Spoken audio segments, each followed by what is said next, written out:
On this episode of Delivering Marketing Joy, I talk with Brian Porter from Starline about what it's like to dive headfirst into content during a pandemic.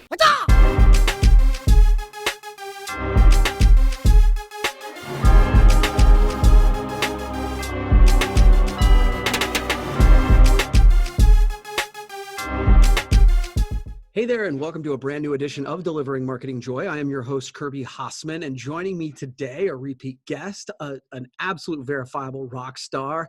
I'm so excited he's here with me. He's the Senior VP of Sales and Marketing at Starline. Brian Porter, my man, thanks for joining me, buddy. What's going on, Kirby? Man, I tell you this, this is my third time on, and every time it gets better. Like, the introduction is better and better. I just want you to record something for me to play in, like when my kids come over and I'm like, man, here's who I am, okay? That's right. It's like the walk-up music for baseball. Yeah, right? Seriously, it's hype music. We all need hype music now. I'm just going to have you be my hype video. Right? I love it. Thank you. We'll talk about that after. Yeah, we totally can make that happen. I appreciate you, brother. Man, it's so good to see you. It's good really to see you as well. Good to see you as well. So I want to jump right in. I mean, one big shift, and I've been meaning to talk to you about it, and we didn't talk before the show started. I'm excited to hear what you have to say about this. Yeah. So the one big shift I've seen you make during this pandemic is that you and John Norris have started doing a video podcast called BP&J. So first of all, congrats on doing that. And then why did you decide to start doing that? And what have been some of the takeaways and lessons? Yeah. So, obviously the world came screeching to a halt, right? and it did for everybody. And it was a scary time, and nobody really knew what was going to happen. I remember sitting there in March and going, 4 to 6 weeks from now, when all this clears up, right? Yeah, it'll be fun. Well, fast forward 6 months, and we're kind of where we're at.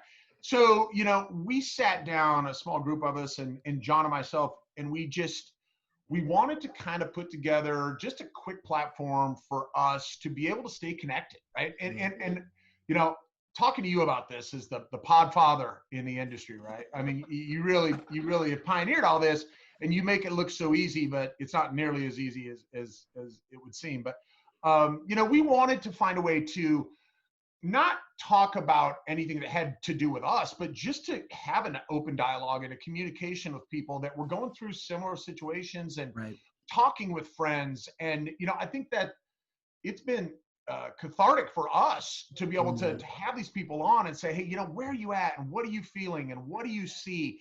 And then be able to not only have those private conversations, which a lot of us do, but to be able to put that out there so other people could see that, right? Yeah. And, when John and I started talking through it, like, obviously, who he is, and he's got a strong personality, and he's the best. And we were like, listen, we're not going to have any rules to this, and we're just going to, and talk to the people that we like to talk to, and hopefully people will want to sit down and, open themselves up. And it has been amazing, right? I mean, you wouldn't believe how little time we put into it, but understood. I'm telling you, man, it's been great. It's one of my favorite times of the week, right? Where we just take half an hour, 45 minutes, and we get to spend time with our friends. And because we're not out and about and seeing everyone all the time, it's that way to connect. And I think in a nutshell, that's kind of where we're at. And then it allows us to do a deeper dive. Yeah. Well, and again, I think what you are saying it totally resonates with me, because I think when Bill and I first started doing, our podcasts, it was one of those things where we're like, this is not, we're just having a conversation, and we prepare enough because we have topics, but other than that, we don't edit much or anything like that. And it was exactly that. It was almost cathartic, and we laughed and we kind of cried together through some weird times. Seriously, yeah. And the one thing is, so the first few we actually recorded, right? And we were like, okay, we can record this and we can edit it and we can put a front end or a back end and all that stuff. Then we're like, you know what? Let's just do this live. Let's add the excitement of anything that happens, and somebody drops an F-bomb, or somebody's got a bourbon in their hand, or whatever it is, it's happening and there's no going back. And so that has been, and we also did all those like crazy videos where we had so much fun, but we shot all of those live as well. Yeah. And it was just you almost feel like you get a pass because the world is coming to an end. Like, forget about it. We're just going to have fun with it. So, well, and it ends up been really great. Yeah, and it ends up being a branding piece, because people get to know you and in a good way. Not not a shyster way, but it's just true. They get to see you, right? No doubt about it. And I think one thing, and that it's almost given us a glimpse into people's lives. Like everyone is in their home or in Yeah. their office, right? We're not out and we're not traveling and we're not seeing clients and stuff. And it gives you almost that time that you wouldn't really have with someone. Yeah. If you were in a crowded ballroom or a bar or anything like that, like you really do get that one-on-one time or communal time with someone. And I've really enjoyed it. And you guys have obviously been a great inspiration. And there's other great podcasts that are going on out there in the industry. And I think the more that we can put out there, more people understand our industry and who we are and what we do. And everybody's having fun, but they're talking about topics that are applicable in all aspects of business. Right? Yeah. So, yeah. No, I love it. I love what you're doing. I think it's so kudos, man. I'm excited about it. So Appreciate it. Yeah. So despite all that's going on, we still, we still need to sell some stuff. We still need to keep the lights on. We gotta make the donuts. Yeah, that's right. So what are some sales ideas, some like innovative sales ideas that you've seen, whether it's at Starline or whether it's in the industry, outside of the industry? What are some ideas that you've seen that have kind of made you think?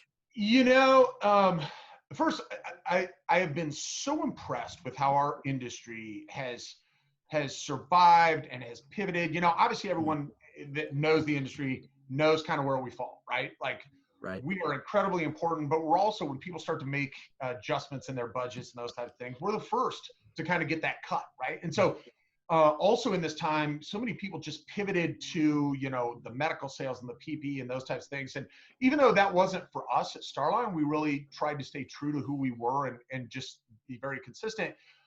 I was so impressed with the way everybody adjusted, right? And so then you try to figure out, for all your sales team and your marketing efforts and those types of things, how can we, still maintain and capture that mind share without being able to see people? And we always talk about, products, like how do we show and sell products that you have to touch and feel? And how do I change my routine where I've consistently traveled, or, you got your 15, 20 calls a week, that type of thing. So as we have, for an industry that really hasn't embraced technology nearly as much as it probably should, we have become a very good industry at utilizing the virtual trade shows and utilizing the Zooms and interacting and those types of things as much as possible. And that's just been impressive to me that we escalated that and speeded that up so much.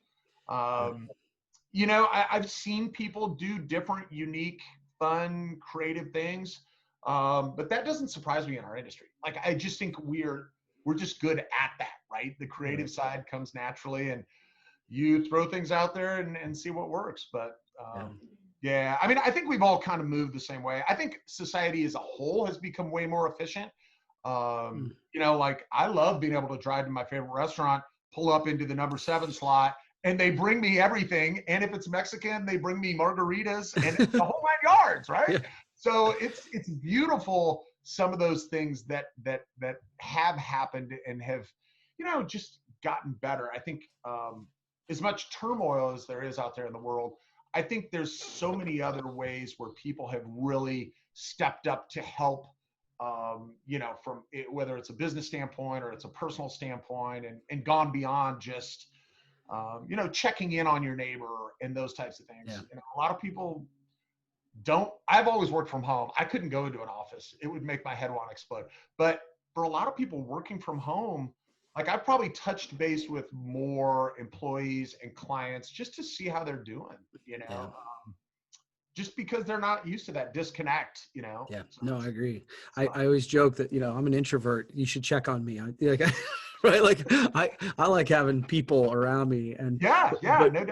But one of the things even just like the high school, our local high school, it was funny how, because they went through the graduating seniors this past year went through such a weird graduation time because everything got shut down. There were some really cool, innovative ideas that a bunch of us in the community are like, we should keep doing that anyway. Right. Like those are, they're just, they were free things to do. Like we did a parade downtown on Main Street that was just the seniors just driving down. That was literally nothing. But in a small town, people came out and waved and honked, Something.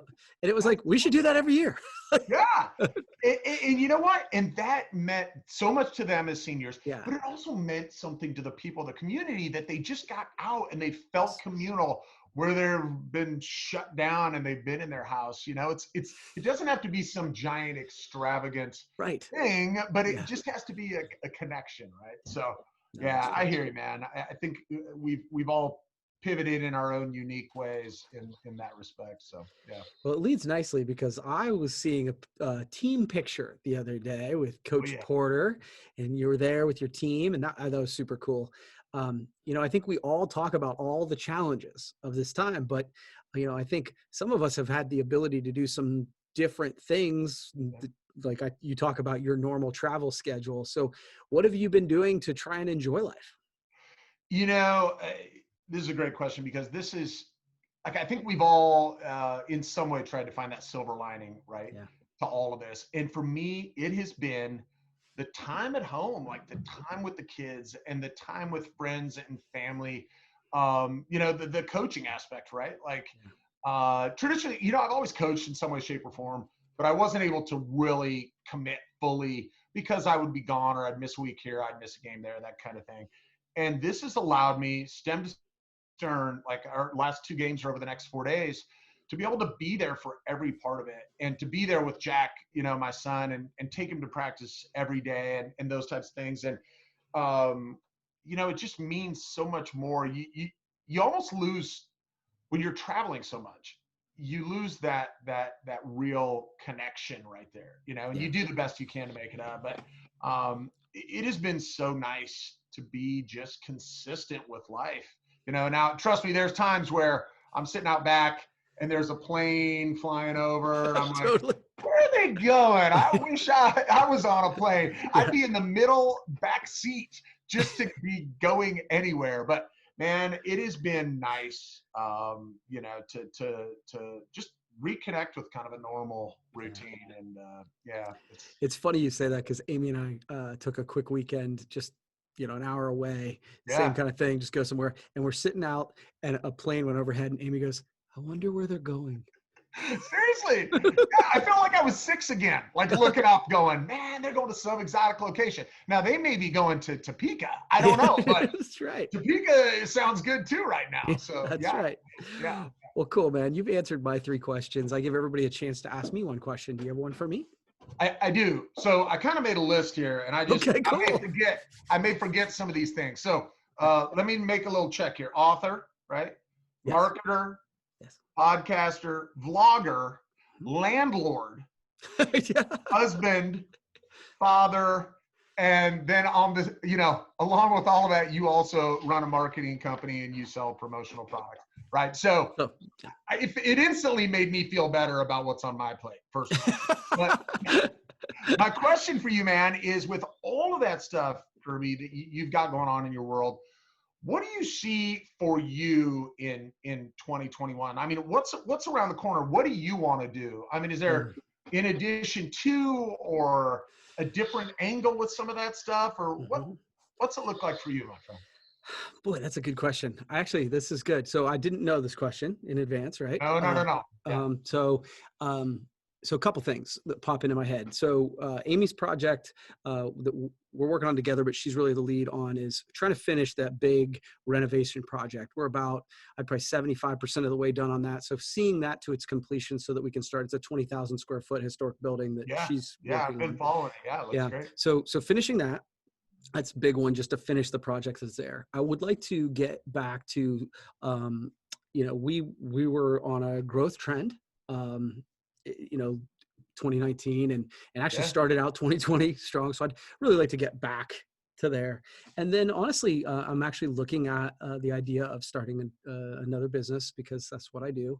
Nice. And so that I'll probably look to announce that at the beginning of 2021. Just Are we gonna get any hints? it's I'm looking at potentially, especially locally, Yeah. in our area, a coaching and consulting business. I kind of do a lot of that already anyway, and it Yeah. fits into the author and content and stuff like that. I still need to get my arms around how that's going to look and all that sort of thing. But yeah, that's probably the next chapter.